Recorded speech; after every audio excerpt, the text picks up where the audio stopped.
hitting record because it's always a fun weekend when randomly it's like, wait, we're not going to get the Rogues for the UFC call. Could it be Spotify? Could it just be the Super Bowl? Could it be all the angst? But what we did get was Israel Adesanya, which means it's time for Verbal Tap, the show that proves fighting way easier from outside the cage. I'm your host, Kevin. With me, of course, Raph Esparza. Raph, how are you? I'm good. I could have worked. It's fine. But you know who also could have worked that event? Who? He could have done commentary if he wanted to. What's that, Dana? Yeah, that schedule conflict. That was some bullshit. That wasn't a real thing. But didn't you guys say that? People say a lot of things, but he could have worked tonight if you wanted to. All right, we're all more confused than we thought we were when we walked in. Nonetheless, I'm good, man. We had a fight companion that we did out of Gracie, Laguna Hills. That was a lot of fun. I will tell you, though, it is a different broadcast when you are not drinking. Oh, for sure. It did change a few of the things, but I'm interested to ask our guest, the returning, the very interesting, the very, very nice, polite, but also savage human being in one, Andy Varela. Andy, question for you.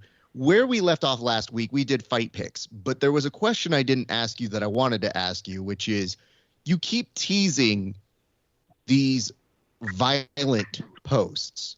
Like you keep teasing, like, you know what, I've been missing violence in my life. Do you seem to be teasing either a return to MMA or just a more increased violence in your jiu-jitsu game? Because as is, it's already pretty aggressive, sir. Yeah, a little bit of both, for sure. I'm going to get trials done with, and then I'm heading back to MMA. Good for you, sir. I mean, you definitely have a very flashy and fun style to watch in jiu-jitsu, but I have wondered what new things that you would pick up that you would be able to do in a new round of MMA fights. So I was just looking at that, and I just thought, oh, my God, it's poor training partners. Jesus. Oh, yeah, I found a little piece, a little bit. Well, that's good. So you watched the fights this weekend, sir. Where did you watch them? How did you enjoy them? What was going through your mind throughout most of the night, sir? So we watched them at my crib. We were pretty interested because we put some parlays down. I was completely off, but my boy won like $800. Hey. Yeah, for like $20. So it was a good little parlay. What, So did he have Tuivasa? We all hyped. Was Tuivasa in his parlay? Yeah. Shit, yeah. Yeah, big Tuivasa was in his parlay. Sorry. So I want to see the ticket now. Go yeah, on. because the other thing I'm thinking about here, Andy, is you were burning the candle at both ends. You were putting parlays down, but you also had an over-under that you did on this show. So did that complicate how you were betting? No, I honestly didn't even. I was kind of just circling on the parlay, honestly. Okay, good. Goes to show there was about as equal thought, I think, in both regions. Let me ask this. Your friend, your training partner, you mentioned King Casey was going to make a statement. Yeah. She did. She did win. However, there was an after part that I wasn't prepared for because I could understand, okay, listen, people, maybe you really, really like one of these fighters, but to actively boo another fighter after they fought is a little rude. And I saw her absorb it and then return the energy back to the crowd. And I said, yeah, I guess that's what you got to do, especially if the crowd's being a dick to you. So how did you take all of that, especially because you know her? I don't know if they were booing her or booing the judge's decision. Sure. I don't know if it was that. Yeah, I don't know. But if they were booing her, I don't know really why. I don't see why they'd be booing her. Well, to be fair, this was a crowd that was yelling out "Free Joe Rogan" as if he is captured. So By the way, if there's an organization on the Texas is planet, wild. you're I feel like safe. Texas is always wild. It's the UFC. Like, the UFC is not canceling Joe Rogan. He is the fifth least offensive thing that ever shows up to a UFC card. Like, there is. So I did it. I did see that. It was like, what is, you have lost your mind. Dana White is not canceled or put. Dana White doesn't give an F about anything going on in the press. So I was just. I agree with you, Raph. I was surprised to be like, free Joe Rogan. Like, this is the freest organization on the planet. People fight with their elbows and shit. Like, have you been watching? However, Andy, I would say this. I wondered that too, but you're a performer. A lot of people like what you do. Kevin and I have done stand-up in front of people. Now, there is the option where they can boo you when you do stand-up. And have been booed even by some of my friends where I'm like, you paid to come here and you want to boo me. And they're like, yeah, that joke sucked. And I was like, well, you suck. And the nice part is I know what that feels like to go right back at the audience. The weird part is in our world, we win them back over because we roast them and say, no, fuck you, guy. And then they start laughing. Yeah. This was different where she then took on the full heel persona. So again, how did that feel for you? Because there's nothing you can do other than just watch it and absorb it. Yeah, I like that. I think it's good. I think it's good for her brand anyway that she took that position, honestly. And also there's a bunch of people screaming, fuck you, and yeah, fuck y'all too. Exactly. She did it after beating some ass. That always helps, doesn't it? Yeah. After you fuck someone up. It's like, what are you going to say to me? See what I just did in there? Yeah. Well, even though I won money, crowd, by the way. I had a Casey O'Neill Tuivasa Adesanya bet going. That was my night. Well, Andy, you should know this, that even though the crowd seemed a little tepid or confused, who knows, toward her, she did gain 20,000 followers as per MMA Gains. Shit. So on her Instagram page, she went up by 20,000 followers. So at least the people at home had some sympathy for somebody who is, again, fighting. I think if you're booing fighters, it's got to hit a pretty high threshold. Like, you really have to make me boo you for something. And I don't think just fighting a fight against a person that you like is something that merits it, but that's just me. Let's go to the top. So let me ask. Maybe it's because she didn't touch gloves at the beginning of the fight. I don't know. Oh, who gives a shit? At a certain point, I'm going in there to fight somebody else. I'd like to think I would have good sportsmanship and be the first person to touch gloves. But Kevin also has rolled with me, and Kevin is one of my best friends. And he knows that at a certain point, I'm like, we can do all of that after. Ref goes into Yeah, defense before. Ref has no interest in bumping hands with you. Go fist someone else. That's what he says. The Raph show? The Ref show. It's though, defense Andy, time, bitches. I think that's the unfortunate part. That Andy, well, first of all, we've never rolled. And everybody who has rolled with you that I know has come back with the following report, which is, yeah, it's a lot. One bruised rib, one tibia that I think he did disjoint. I can't prove it. An ankle that just isn't the same, and a chin that's hurtful. Does that sound about right, Andy? I don't think he's injured Nailed anybody. It. I won. It's more so I've never in the injured past. anybody. I don't think he's injured anybody, but I've definitely got reports that's like, it's a lot, dude. It's a lot. And I go, yeah, I'd imagine that. I mean, do you not see this guy flying all over the place? Yeah, I attack you for sure, and especially in the gym. I'm a lot for sure. But having said that, you extrapolate that one further, which is you're fighting somebody in a cage. Who gives a shit if you fucking touch gloves? I mean, again, she wasn't saying anything really disparaging. She was just kind of eating it up, and then she did it. So before we move to the next fight, I would like to ask you, what do you think that she did in that fight that you were impressed with as a teammate?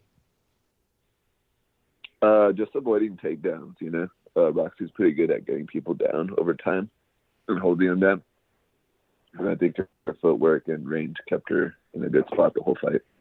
Landed most strikes in UFC history. So she was doing her thing, yeah. That's what's up. Let's go to the top of the card, Kevin. What was your reaction to Israel Adesanya's, I guess, win? Some people didn't love it. Well, we hit this point with some of our superstars, right, where I think we view their career differently than they view their career. I'm speaking specifically to your point, and I'll get to the fact that he won in kind of dominant fashion again. Kind of fucked up Robert Whittaker in the first 2 rounds and then was like, well, I'm all set. And we saw that it didn't work in football for my beloved Chiefs. Did work here. Israel Adesanya doesn't view this in terms of, I have to murder Robert Whittaker to cement my legacy. I don't think that's how he sees it at all. I think he sees, well, winning this fight 2-0, going to pepper him up, going to get the 3rd one in, then fuck it. And that's kind of a thing we've seen over time. I'm a little surprised to see some of the backlash because I thought it was a fun-ass fight. Not one, like, I will say, not a lot of takedowns. It wasn't a jiu-jitsu night for the crowd. Not this group of fights. Listen, Robert was trying. Bobby Knuckles was 100% trying to win that fight via wrestling. And I think it was we found out that night. People didn't really care. Let me ask this. So, Andy, when you're watching this fight, what's going through your head? Are you enjoying it? Do you like it? Because I think the hard part that it is to explain to certain laymen is that there's a technical brilliance to what Izzy does. It just may not be your cup of tea because he's not knocking out Bobby Knuckles. Where were you at when you were watching it? I was a little sleepy. Okay. Okay. I forgot we were talking to Mr. Flash himself. A very exciting grappler. It was late. So what was sleepy about it then? I think it was just a long day of fights. But I don't know. I feel like it's always cool when champions are like going and dogging contenders rather than taking them 5 rounds all the time and kind of, just winning by decision. Well, it's weird. To it, but obviously that's hard. I'm just talking shit. They're the best in the world, but yeah, there's something that's great there because I think more and more we get the combination that beats Izzy is probably going to be somebody who has really solid wrestling and jiu-jitsu that could be problematic, that could keep themselves safe. The problem is Izzy's really good at striking, and it's a difficult thing to get around to get those takedowns if somebody is that problematic on getting on the inside. Bobby Knuckles did have his back-ish for parts of it. And I thought, man, this is an unwinnable task for him because, to his credit, he was making it as competitive as he could. It's just that game plan was not going to give him the win. And I did my best to try and think, man, it's possible you could beat Izzy, but not because you're a better fighter, just trying to game it.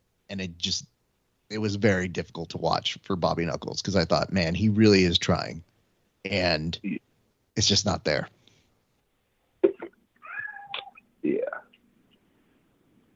Having said that, when you do watch this, though, and you do look at Izzy, and he is this dominant champion, the first person that they bring up as his next opponent is Cannonier. Does that fight excite you at all? A little bit. Kenny gets after it.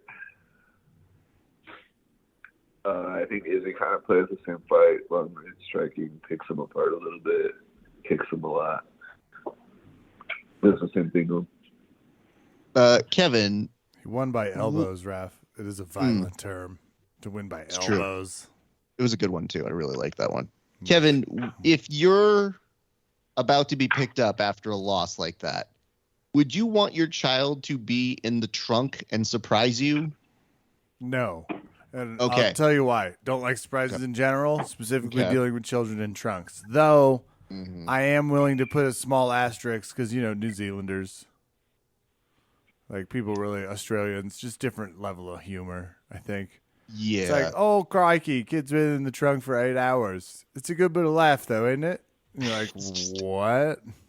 ESPN put up a very wholesome piece of content where Bobby Knuckles was greeted by his children when he opened his trunk, and his kids are like, hey, and he's like, good day, mates. And it was weird because there's a part of me that goes, that's very adorable. But also, can you kids not be in the trunk? Because that shit just isn't good for me. There are other places in a car you could be.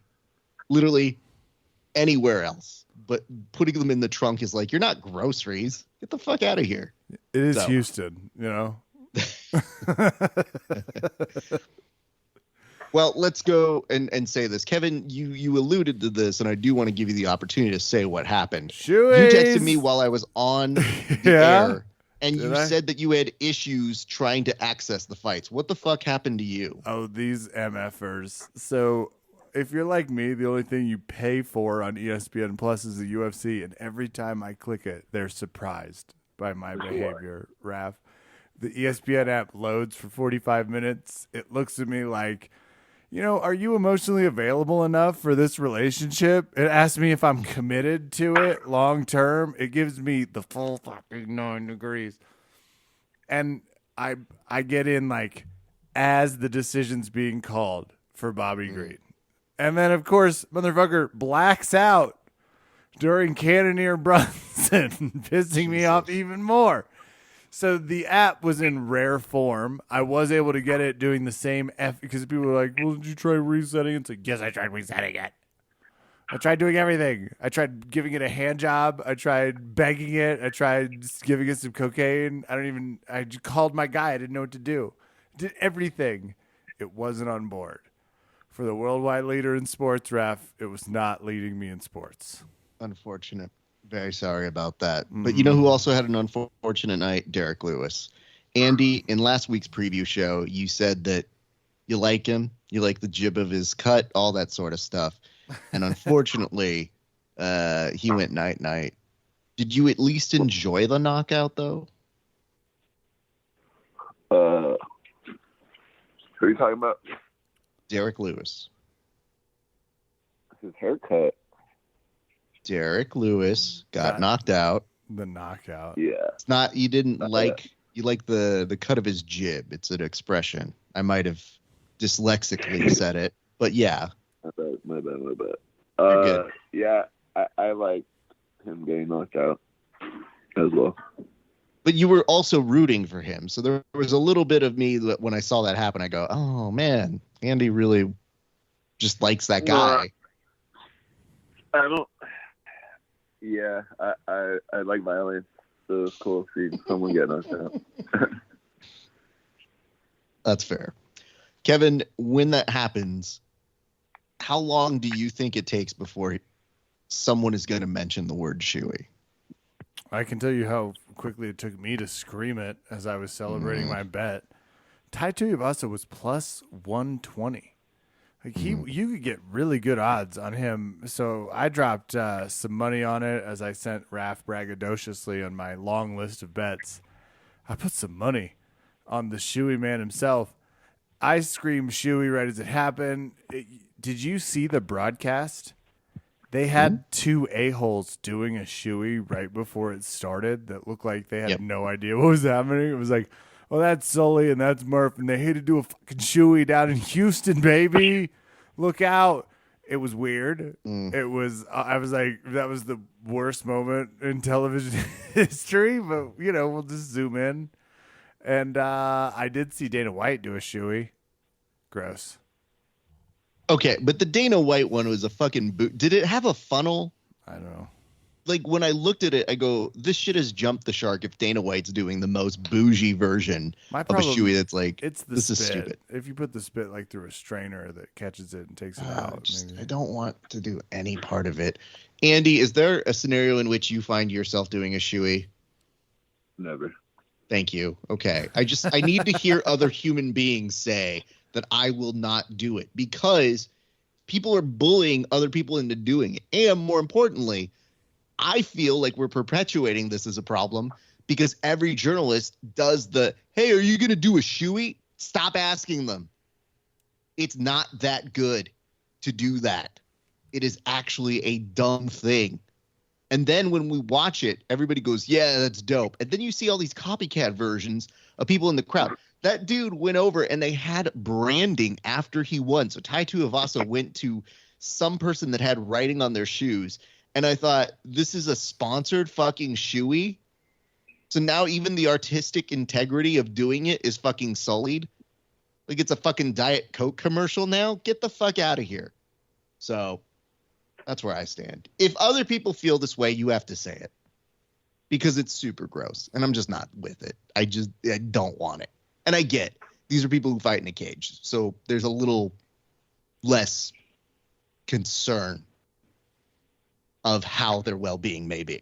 But it's just blah, blah, blah, vo. Only a matter of time before a UFC venue decides to serve beers in a shoe featuring Tuivasa. It's going to be good. You're going to dig it. So let's ask this. We'll go to the we already briefly talked about the Cannonier fight. Is that how you saw it going? Because that first round, Andy, Derek Brunson, was getting in a few shots that were a little concerning. I don't remember who you had picked on that one, but you also seem to be wagering just at a whim of anything. So was that something that you were betting on that night? And what were you betting on? Like, what were the bets that you made on those parlays, if we can ask? They're just $20 bets. Like a couple. Sure, but on who? On Blood Diamond, Douglas Silva Andrade. Who? On who? I can't even tell you, bro. I don't remember, honestly. But I think I went Brunson. No, I don't think I bet on that fight, actually.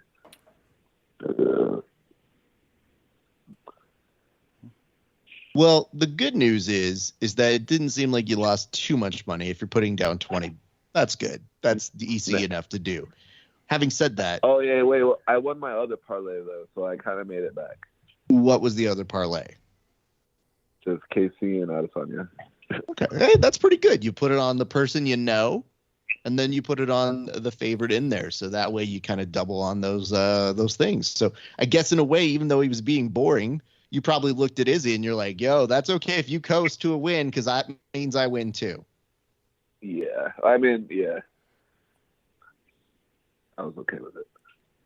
Are you also betting on the Super Bowl as this is happening, or is this just a mixed martial arts sort of thing that you bet on? Or are you betting on other sports as well?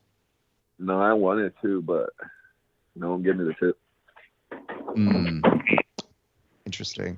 Yeah, it's kind of harder for me because my newly recently beloved Rams did an amazing job over the weekend, and I'm very proud of them. So I find that I should not be betting on teams that I want to bring something nice and pretty back to my city. So I was more than content taking a win. I wish someone had given him just the tip. Yeah, I agree. All right, let's go through these very quickly. Roy or Renato Moicano. Kevin, did you have anything on this fight? Were you able to see this one? Because I think it was in between the ones that kind of blacked out for you, right? Actually, yeah, but I did tune in for the rear naked choke and was like, fuck yeah, jiu-jitsu. I had a small moment. I don't know why. Cool, right? And I knew it was going to be our last moment of grappling. It was like there was a really good Kyler Phillips choke of the podcast, obviously. But that was pretty sick from Renato Moicano. Plus, had Moicano. So, big win for me. Was there anybody else that impressed you, though, Andy? Moicano was fire. Yeah? Super fire. His interview was dope, too. He was like, boy, Texas. We had a BOA count going on at our viewing party. I just realized I was like, this dude's going to yell BOA at me. And I'm just going to go, oh, yeah, sure, dude. Yes, correct. So let me ask this. You're, again, a great performer. You're a great person to watch. What make you a Bobby Green, Andy? Because super when I saw him win and he's doing that shimmy and like, dude, he does not give a shit half the time he is in the middle of danger. Nah, he is super smooth. He was a great fight to watch. It's always cool when someone's fucking technical and they're having fun, you know? Yeah, and I mean, dude, that's the hard part for me is as much as I know that I'm a good showman when I need to be, I also don't have the ability to keep my hands that low and not take any kind of hit. Like, to me, when I see that happen, I think you're a certain kind of being to be able to pull that off. And it was dominant, dude. He got the unanimous decision, 30-27s all around. Never really in any major danger. But when I look at him and I thought, yeah, there's just something fun and exciting about the way that you do this. I wonder how long this party can go. Yeah, he's smooth with it. So, having said that, Andrei Arlovsky picks up a win at the age of 43.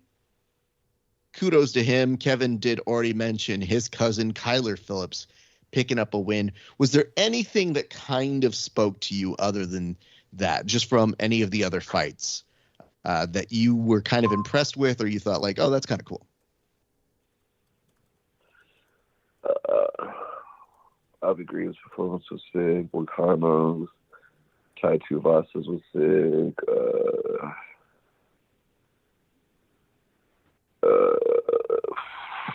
Nah. Okay, that's fair. So as we're going through all these things, that comeback from that Brazilian when he was getting beat up when he got that choke. Yes. That was crazy. Yes, I think is this the Douglas Silva de Andrade de Espinosa de la Carta? This dude had about 19 different names. You did have a lot of names listed. That one. Yeah, that was actually good. I was watching that. So just to fill you in, as I was driving down to Laguna Hills, I finished training and I get in the car for about an hour and a half. And thank God I have my ISPN that I can watch these on. And it is something very interesting when you're stuck in traffic and you're in almost standstill traffic and then somebody honks at you because you like glance up and you take 2 seconds longer to look at the fight and you go, we're not fucking moving. You want me to move up 3 feet? No, I'm going to watch this fucking highlight. Fuck you, dude. So it was a very fun excursion for me. True. And I have to say this. I think it's because we had people who were visiting the city as a result of the Super Bowl out here in LA. And all I could think about was go home, go somewhere else. Do not come here. I know this is supposed to be a big time. I do not need you here. Having said that, Andy, did you watch the Super Bowl? I'm going to just assume yes. And were you pleased or disappointed by anything? I was in a lot of pain, but I still liked it, enjoyed it. I was going through it on Sunday. Is this physical pain or mental pain of both, like, bro? anguish? It was both. I burned the roof of my fucking mouth with a pizza. Wait, what? So I burned the roof of my mouth with some pizza, and then on Sunday I just started feeling like sick and shitty because I don't know why. But how did you burn your mouth with pizza? Like, this seems like the most paper-cut version of. Understand that one. It's all hot. You want to eat it though? Yeah, I just picked it up from the store and I put it right in my mouth. No. And it burned the roof of my mouth. I'm so sorry. Pretty dude. bad. I'm still like fucked up right now because of it. Have you been putting like cold drinks in there? Does that help? Have you had any soothing sort of things? Yeah, I've been trying, but everything. Any kind of marijuana based things that could help ease the pain? Heyo. I've tried everything. You tried it. Okay. I'm sorry. That's honestly the extent of which I am a doctor. So yeah, after that, I don't know what the fuck to do. So that impaired your actual Super Bowl experience as well? Yeah, I was legit feeling like shit. Damn, dude. Were you at all pleased by the halftime show at the Super Bowl? Yeah, the whole Super Bowl was pretty dope. Like the game to the performance was pretty dope. Yeah, Kev, I'll tell you this. So this doesn't normally happen this way, but my wife's birthday was on the Super Bowl, and it normally is like a week beforehand. So she told me, she's like, I want to go to this fancy ass place at a casino for dinner. And I said, we're going to go to a casino for the fucking Super Bowl? Have you ever been to a major casino or anything during a big sports day like that? And she's like, nah, it'll be fine. I was like, I don't think she knows what she's in for. Cut to me having to watch it on my phone. And then when we get to the fancy restaurant, Kevin, my wife's kind of like looking at me because she would hear me go, oh, yes. Yes. And then she's like, dude, we're in a fancy restaurant. And I was like, these people know what's going on. They're aware. They know where we are right now. And there's a very sweet waitress who came over to me, and they can't spend too much time with you. Like, they can't burden you. So they're supposed to be on the clock. So she looked at me and she just goes, oh, do you want to know what's happening on the Super Bowl? She's like, mm-hmm. I go, the Rams are up, but it's a little testy right now. And she goes, oh, okay. And it's right toward the end of the game. And I go, we have a final score. And she goes, who won? I go, the Rams did.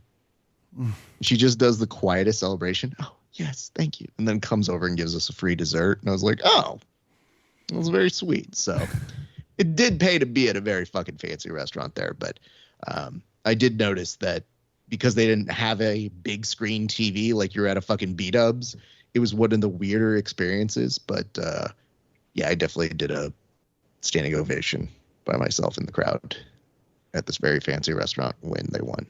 I regret nothing. So, and I'll say this, young children, I've been going off about this a little bit, but Mary J. Blige, A+. However, that was not the Mary J. Blige I needed on stage. I need the Mary J. Blige that was fucking doing crack with Method Man in the All I Need video. That's the Mary J. Blige I needed. Old man, Eminem, sure, fine. 50 Cent, no thank you. Give me a fucking hologram of Nate Dogg singing hooks. I would have been fine. Everything else, A+. Very pleased. Kevin, did you enjoy the Super Bowl at all? Loved it. Won almost $260. Was worried about 50 Cent. You know, hanging upside down, not a young man. Not his time anymore to be doing those types of activities. Everybody's like, is 50 Cent, is he okay? He looks a little red, doesn't he? Everybody had those moments. Otherwise, A+ on the Super Bowl and B- on the game. Because, God, that got boring in the second half. But, Raph, big props out to McPherson, a punt ending in a touchback. I'm a happy camper. Yeah. Yeah, it was very, it was a little strange when I saw that at the very beginning when a certain point was missed. And I go, no, like I didn't need this right now. Cost me almost $85. Good. That extra point miss because they pushed on the first half line. Thank you. So I think as we circle back, we can now get to the results. Kevin, do you have some results on hand from your little wager competition with a dude who's a very competitive guy? The coldest ninja here? Mm-hmm. Yeah. And I got some word the hottest mouth became a pretty trending topic for people. They liked it. All right. We both had Blood Diamond. I had Malcone. Perez Chanel didn't happen. Nazareth Bobby had Bobby. We both had Casey. He had Cannoneer. I had Moicano. Lawrence. He did too. I had Toivasa.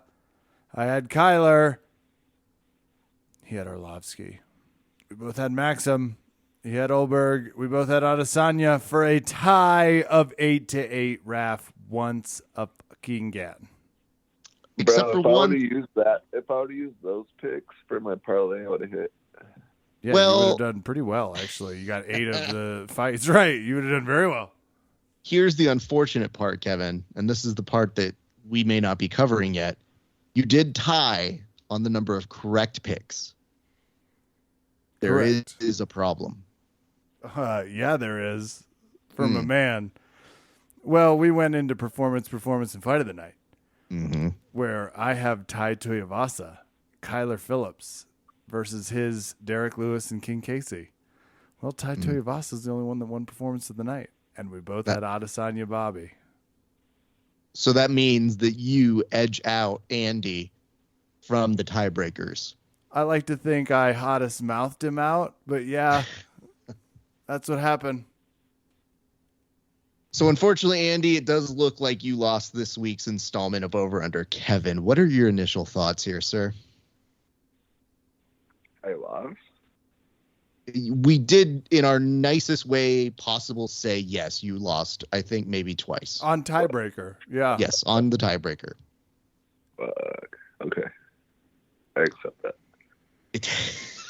I'm so glad that there had to be a recognition of, I do not accept these results. It's like, no, the results are final. There's not really a contest here. We don't vote on them again. Kevin, what exactly did we wager with the young man? I don't know. All I keep thinking about is every time I beat someone from 10th Planet, naming it something cool. I'll call this one getting cryptocurrency'd, which is where we tie and then I win on a technicality. Sure. The bet was he has to do WWE BJJ now. He has to participate happily. Yep. Happily. Well, as happily as. No, I mean, you got to really sell it for the camera, and you can't say that you're doing it. You can do. Hey, listen. So the beautiful part about WWE BJJ is this: you can do whatever you want. It could be a finishing move. It could be a storyline. It could be a technique that you're teaching people. I just feel from the vibe I have gotten from the videos I've seen that you've done, they're just short of a storyline, because the athleticism is good. Obviously, you make it really fun. But the whole creation of WWE BJJ was when somebody would put me in an armbar, there's a concept of if you grab a rope, you're supposed to like get a rope break. And when I first started doing jiu-jitsu, I was like, dude, if I get the fucking wall mat, they should have to let this armbar go. And we've always run with that concept and done stupid things. So we do storylines, we do gimmicks, we get the whole gym on different places where it goes. So it's kind of up to the eye of the beholder. You've just already shown that you have the right kind of thought for it. But don't be surprised how geeked out some of your goons get, because when I've gone to 10th Planet in the past, and I would go to the morning or the night sessions, and I would show them, I'm like, yeah, this is how I do a professional wrestling move in a jiu-jitsu context. And I'll show them my transition to it. They're like, oh my God. I was like, yeah, I'm not good at jiu-jitsu, but I know this stupidly.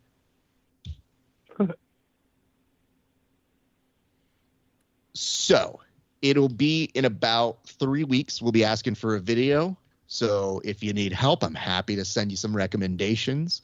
I think there's some really funny things or dumb things that you can do. It's just all depending on what you want to do. Is there any kind of thing that you're leaning toward? Would you rather do a move, a technique, a storyline? What are you feeling? I'll go all out. I'll think of something. Okay. I'm thinking maybe Randy Savage, maybe infiltrating some people and attacking them while they're healing, or I don't know. Well, let's take it back to last week. There were 8 people who beat you up last week. This is your time to extract some revenge on them. Okay. So now you could line up these people one by one and take them all out with a different finisher, or the same one, depending on what you want to do. The sneak attack approach is very, very funny. There's so much creativity on this. And one thing you should know, I believe what's that, sir? Huh? Oh, I thought you were going to say something. One thing that you should know is that it does appear I'll be making a appearance in Vegas in the next month. So I might even be able to help make a few suggestions out in person. Okay, cool. Yeah, hit me up, bro. I'll be here. I know where to find you. That's the nicest part of this whole thing. The only thing that is a little difficult is I try to do my training when I'm out in Vegas in the mornings so that I can spend the rest of the day with the wife. So yeah. I will definitely hit you up and try to coordinate that, but I think we can come up with something very funny. Cool. Fuck yeah. Let's do it. All right, Andy, we appreciate you. Thank you for coming back on this week's show. We're going to give you an opportunity to shout out anybody you want to in a second, but because you were the loser here, I think that Kevin might have some words of encouragement that will help you regain your focus. Kevin, do you have any kind of notes or suggestions for Andy here? I think he'll really I think you'll really appreciate this. I think you're a little bit too much muscle, not enough technique. I think your overall approach to this was you tried to brute force me, and what you needed to do was let me take the fight where the fight went. So as your coach here, I just would advise you to, be a little bit more flexible, a little bit more willing. And when someone starts to, perform some tough maneuvers like the Wall Street, which is what I did to you, you just have to be careful and, stay ready for defense. You'll be fine. Fuck. Okay. I'm gonna try that. It's always the worst when. Go ahead. No, it was good. I was just gonna make sure. It's always the worst when the guest just ends with, "Yeah, I'll take that. I'll apply that to my He's like, life." I'm gonna heel hook Kevin so fucking hard when I see him. Fuck no, I'm gonna turn to your face. Oh, Jesus. Oh, he knows it's my moneymaker. He's researched me now. He's like, this guy's all good looks. You're handsome, huh? I know. I can tell by your voice you're handsome. See, Raph? I told God, you. This is very much taking a turn. You know what the best part is? When I re-listened to last week's episode, there's a moment where I give you carte blanche to go ahead and ask Kevin any question you want to get some shit talking things, and you're literally like, "Would you say that you're attractive?" And I go, "I was expecting that." There's a lot of things that I expect, but that was not one of them. Andy's And kept us on our toes. toes for a whole Sure. episode. Sure. And it made me think, like, I don't think I was wrong in giving you a Prince-like impression, because that does sound like something Prince would say, to be like, "Do you know who Prince is?" "Yes, good. Thank you." So when you said that to him, I laughed really hard. And then you essentially, after that question, go, "No further questions needed." And I go, I'm sure you could ask any other question you wanted to. But the one thing I didn't say on the show that last week when you did say that is, I go, for years, Kevin would lead the charge that he was the good looking one on the podcast. And I was like, we shouldn't know. No, we're not letting that moniker go. Stand by my stance. I'm saying if I'm dressed in a proper suit, I look like a fucking $1,000,000. Like, if we're looking at who looks more like a James Bond character, it is me in a suit. Otherwise, I don't get dressed up. I look like trash, but I dress the part when necessary. You look like Idris Elba's less attractive cousin. I'll take that. Think about that statement real quick. His cousin, Rev, not a brother. You said anyway, less attractive brother. I have cousin. to That's fine. go. We're still This doing is this. over. Yeah, We don't need to drag. All right. Tell the people where they can find you, where they can see you next. Idris, excuse me. I said Alex Ola. Idris Elba. Yo, this is Andy. I lost. Yeah, you did. You can find me at Ninja.Andy Varela on IG. I'll be competing ADCC trials April 2nd, 3rd. Catch that shit. Watch that shit. So I couldn't talk much today. I burned my mouth with some pizza. But yeah. You know, I'm pretty sure our audience will have a lot of sympathy. They're going to be like, guys, he burned his mouth with some pizza. Like, cut him some fucking slack. Like, you're fucking perfect. Yeah, that'll do it for us tonight. Sorry about your Ninja Turtle injury. I'm Kevin. Thanks for listening. Good night and good fight. Bye, guys.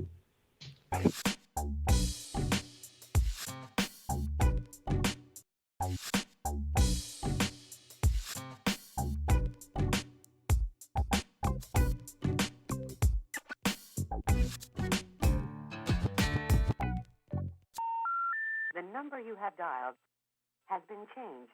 The new number is... Please note, the new number is...